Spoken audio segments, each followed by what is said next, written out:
இது மகிமை நேரம். ஆண்டவராகிய இயேசு கிறிஸ்துவின் நாமத்தில் அன்போடு வாழ்த்தி வரவேற்கிறேன். இப்பொழுதும் இந்த நிகழ்வுக்கு ஆரம்பமாக நாம் ஜெபிப்போம். இரக்கமுள்ள எங்கள் நல்ல ஆண்டவரே, எங்கள் வாழ்வில் தேவரீர் தருகிற எந்த வாய்ப்புகளும் தற்செயல் அல்ல. இந்த நாளிலும் ஆண்டவர் ஏதோ ஒரு காரியத்தை ஒவ்வொருவருக்குள்ளும் செய்யும்படி எங்களை உம்முடைய சமூகத்தில் அழைத்து வந்திருக்கிறீர். இறங்கி இந்த வேளையை எங்களுக்கு ஆசீர்வதித்து தாரும் என்று இயேசு கிறிஸ்துவின் நாமத்தில் ஜெபிக்கிறோம் ஜீவனுள்ள தகப்பனே, ஆமென். தானியேலின் புத்தகம் 9வது அதிகாரம் 22வது வசனத்தை நான் படிக்கிறேன். தானியேல் 9:22. அவன் எனக்கு தெளிவு உண்டாக்கி என்னோடே பேசி, தானியேலே, உனக்கு அறிவை உணர்த்தும்படி இப்போது புறப்பட்டு வந்தேன் என்று சொல்லுகிறார். அன்பானவர்களே, நாம் ஆராதிக்கிற கர்த்தர் நமக்கு தெளிவு உண்டாக்குகிற கர்த்தர். ஆண்டவர் தானியேலுக்கு எப்பொழுது இந்த தெளிவை தந்தார் என்று கவனியுங்கள். தானியேலின் புத்தகம் 9வது அதிகாரம் 4வது வசனத்திலே தானியேல் என்ன செய்கிறார்? என் தேவனாகிய கர்த்தரை நோக்கி ஜெபம் பண்ணி பாவ அறிக்கை செய்து என்று நாம் அந்த இடத்துல படிக்கிறோம். ஆண்டவரை நோக்கி ஜெபிக்கிறார், அவர் பாவ அறிக்கை செய்கிறார்.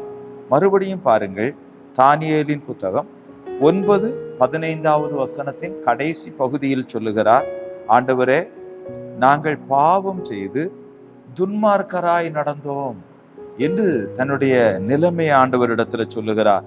17வது வசனத்தை பாருங்கள், இப்போதும் எங்கள் தேவனே, நீர் உமது அடியானுடைய விண்ணப்பத்தையும் அவனுடைய கெஞ்சுதலையும் கேட்டு ஆண்டவருடைய பாதத்தில் பாவங்களை அறிக்கை பண்ணுகிறது மட்டுமல்ல, அவர் ஆண்டவரிடத்துல கெஞ்சுகிறார். மறுபடியும் 18வது வசனத்தின் இறுதி பகுதியில பாருங்கள், நாங்கள் எங்கள் நீதிகளை அல்ல, ஆமென், உம்முடைய மிகுந்த இரக்கங்களையே நம்பி எங்கள் விண்ணப்பங்களை உமக்கு முன்பாக செலுத்துகிறோம். 20வது வசனத்தை பாருங்கள், இப்படி நான் சொல்லி ஜெபம் பண்ணி என் பாவத்தையும் என் ஜனமாகிய இஸ்ரவேலின் பாவத்தையும் அறிக்கையிட்டு என் தேவனுடைய பரிசுத்த பர்வதத்துக்காக என் விண்ணப்பத்தை என் தேவனாகிய கர்த்தருக்கு முன்பாக செலுத்தி கொண்டிருந்தேன் என்று நாம் வேதத்தில் படிக்கிறோம். அவர் ஜெபித்து கொண்டிருக்கும் போதே இந்த சம்பவம் நடக்கிறது. 22வது வசனத்திலே, அவன் எனக்கு தெளிவு உண்டாக்கி என்னோட பேசி, தானியேலே, உனக்கு அறிவை உணர்த்தும்படி இப்போது புறப்பட்டு வந்தேன் என்று சொல்லுகிறார். பிரியமானவர்களே, ஆண்டவர் யார்? நமக்கு தெளிவு உண்டாக்குகிற தேவன். 1 யோவான் 1வது அதிகாரம் 8வது வசனத்திலே நாம் படிக்கிறோம், நமக்கு பாவம் இல்லை என்போமானால் நம்மை நாமே வஞ்சிக்கிறவர்களாயிருப்போம், சத்தியம் நமக்குள் இராது என்று வேதத்திலே படிக்கிறோம்.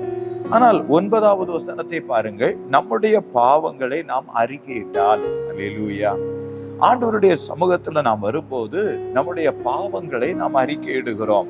நம்முடைய பாவங்களை நாம் அறிக்கையிட நம்முடைய பாவங்களை நமக்கு மன்னித்து எல்லா அநியாயத்தையும் நீக்கி நம்முடைய வாழ்வில் இருக்கிற எல்லா அநியாயத்தையும் நீக்குகிற ஒருவராக நாம் ஆண்டவராகிய இயேசு கிறிஸ்துவை பார்க்கிறோம். எல்லா அநியாயத்தையும் நீக்கி நம்மை சுத்திகரிப்பதற்கு அவர் உண்மையும் நீதியும் உள்ளவராய் வந்திருக்கிறார். அன்பானவர்களே, நம்மை நேசிக்கிற ஆண்டவர் நமக்கு மிக சமீபித்து வந்திருக்கிறார். நம்முடைய பாவங்களை நாம் அறிக்கை செய்யும் போது ஆண்டவர் நமக்கு ஒரு தெளிவை தந்து எதற்காக நம்மை இந்த மண்ணில் உண்டு பண்ணினாரோ அந்த நோக்கத்தை நம்மிலே ஆண்டவர் நிறைவேற்றுகிறார். நீதிமொழிகளின் புத்தகம் 28வது அதிகாரம் 13வது வசனத்திலே நாம் படிக்கிறோம், தன் பாவங்களை மறைக்கிறவன் வாழ்வு அடைய மாட்டான், அவைகளை அறிக்கை செய்து விட்டு விடுகிறவனோ இரக்கம் பெறுவான் என்று நாம் படிக்கிறோம். ஆகவே ஆண்டவர் இறங்குகிறவர் தான். எப்பொழுது அந்த இரக்கம் கிடைக்கிறது? எப்பொழுது நமக்கு மன தெளிவு உண்டாகிறது? ஆண்டவருடைய சமூகத்தில் நம்முடைய இருதயத்தை ஊற்றி நம்முடைய பாவங்களை அறிக்கை செய்து விடும்போது ஆண்டவர் நமக்கு இரக்கம் செய்கிறதை நாம் படிக்கிறோம். செப்பனியாவின் புத்தகம் 3வது அதிகாரம் 1-2 வசனங்களை பாருங்கள். பழைய ஏற்பாட்டில் 1088வது பக்கத்திலே நாம் படிக்கிறோம். இடுக்கண் செய்து ஊத்தையும் அழுக்குமாயிருக்கிற நகரத்துக்கு ஐயோ, ஏனென்றால் அவர்கள் இருளில் இருக்கிறார்கள். அது சத்தத்துக்கு செவி கொடுக்கவில்லை, அது கடிந்து கொள்ளுதலை ஏற்றுக்கொள்ளவில்லை, அது கர்த்தரை நம்பவில்லை, அது தன் தேவனிடத்தில் சேரவில்லை. அன்பானவர்களே, ஆண்டவரிடத்தில் நாம் சேரும்போது கர்த்தர் நம்மிடத்தில் சேருவார், நமக்கு தெளிவு உண்டாக்குவார். பிரியமானவர்களே, சகரியாவின் புத்தகம் 13வது அதிகாரம் 1வது வசனத்திலே அந்நாளிலே என்று ஆண்டவர் இந்த காலத்தை குறித்து எழுதியிருக்கிறதை கவனியுங்கள். பாவத்தையும் அழுக்கையை நீக்க ஒரு ஊற்று உண்டாயிருக்கும் என்று தானே கர்த்தர் வாக்கு பண்ணினார். ஆண்டவருடைய சமூகத்தில் வந்திருக்கிற நம் ஒவ்வொருவருடைய இருதயத்தையும் சுத்தப்படுத்துகிற ஒருவர் நம் நடுவில் வந்திருக்கிறார். நம் ஒவ்வொருவருக்காகவும் அவர் கல்வாரி சிலுவையில் உயர்த்தப்பட்டார். நம்முடைய பாவங்களை சுமந்து தீர்ப்பதற்காக அவர் வந்திருக்கிறார். பிரியமானவர்களே, 1 யோவான் 1வது அதிகாரம் 7வது வசனத்தின் பிந்திய பகுதியில் அவருடைய குமாரனாகிய இயேசு கிறிஸ்துவின் இரத்தம் சகல பாவங்களையும் நீக்கி, நம்முடைய வாழ்வில் இருக்கிற சகல பாவங்களையும் இயேசு கிறிஸ்துவினுடைய இரத்தம் நீக்கி நம்மை சுத்திகரிக்கிறது. அவர் நம்மை சுத்திகரிக்க நமக்கு தெளிவு உண்டாகிறது. யோவான் எழுதின சுவிசேஷம் 12வது அதிகாரம் 32வது வசனத்தை நாம் படிக்கும்போது ஆண்டவர் சொல்லுகிறதை பாருங்கள். நான் பூமியில் இருந்து உயர்த்தப்பட்டிருக்கும் போது எல்லாரையும் என்னிடத்தில் இழுத்துக் கொள்ளுவேன். இந்த உலகில் வாழுகிற ஒவ்வொரு தனி மனிதனுக்குள்ளும் ஆண்டவர் தெளிவை தருகிறார்.